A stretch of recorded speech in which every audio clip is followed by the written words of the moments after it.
If I told you that one ordinary auntie, a woman with no power, no money, and no support, changed the entire fate of her neighborhood, would you believe me? This is the story of Auntie Farah, the woman who refused to stay silent and became a hero without wearing a cape. Auntie Farah is 48 years old, a soft-spoken woman who always helps others before helping herself. She lives alone in a small house after her husband passed away.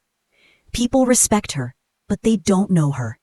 Behind her smile hides a woman who has survived many storms, yet she has never complained, never asked for help, never shown her pain. She spends her days teaching kids, cooking for neighbors, and guiding the women who come to her for advice. To everyone, she is Auntie Farah, the kind one. But destiny had something else written for her.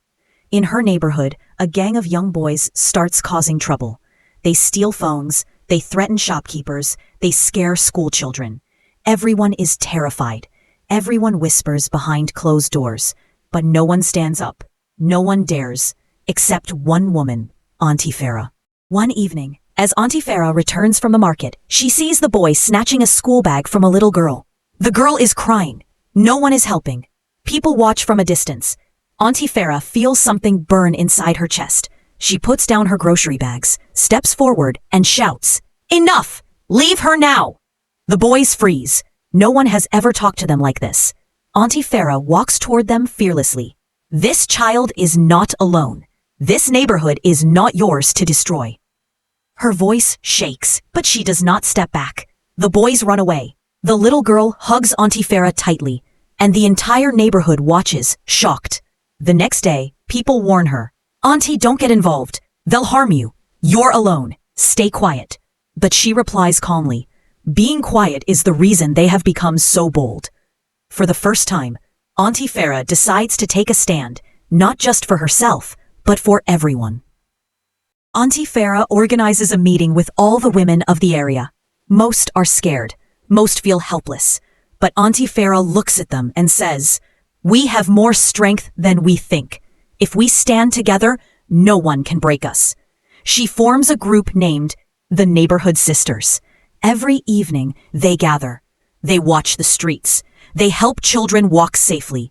They report every incident together. The boys try to intimidate them, but the women stand firm. And slowly, the gang begins to disappear. Scene 6, the turning point, 8 to 9. One day, the leader of the boys comes to Auntie Farah. He lowers his head and says, "Auntie, I'm sorry. We didn't know our actions were hurting people. No one ever stopped us except you." Auntie Farah places a gentle hand on his shoulder. "Son, you all are not bad. You just needed someone to tell you what is right." She helps them join a skills center. She guides them like a mother. The boys change. Months pass. The neighborhood becomes peaceful. Children walk safely. Shops operate without fear. Women feel empowered.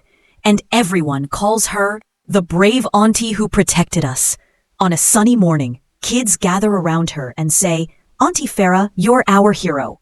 She smiles and replies, "I am not a hero.